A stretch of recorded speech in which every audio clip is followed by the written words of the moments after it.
दुखता सैया छोड़ दीना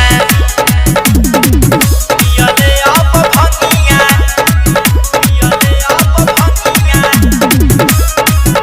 कलैया दुखता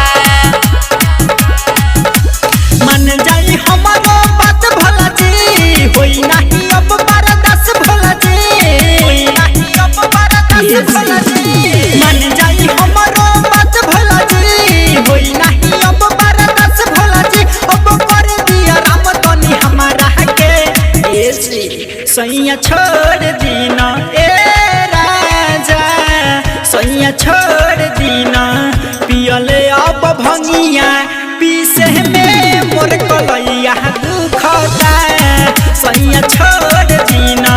पियले अब भंगिया पीसे में मोर कलैया दुखता मन जाई हमारो बात भोला जी होई नहीं अब बर्दाश्त भोला जी होई नहीं अब बर्दाश्त भोला जी मन जाई हमारो बात भोला जी होई नहीं अब बर्दाश्त भोला जी अब कर दिया राम तनी हमरा के ए जी सैया छोड़ दीना ए राजा सैया छोड़ दीना पियला अब भंगिया पीसे में मोर कलैया दुखता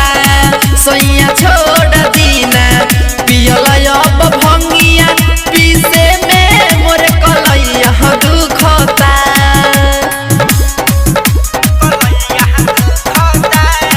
सैया छोड़ दीना पियले अब भंगिया कलैया दुखता प्रेम से बोलिए शिव शंकर भगवान की भर सावन गांजा भांग मांगो तानिए हो राजा बीतता का हम पे ना जानो तानिए हो राजा भर सावन गाजा भांग मांगो तानिए हो राजा बीतता का हम पे ना जानो तानिए हो राजा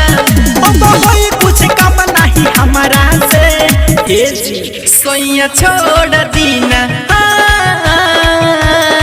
सैया छोड़ दीना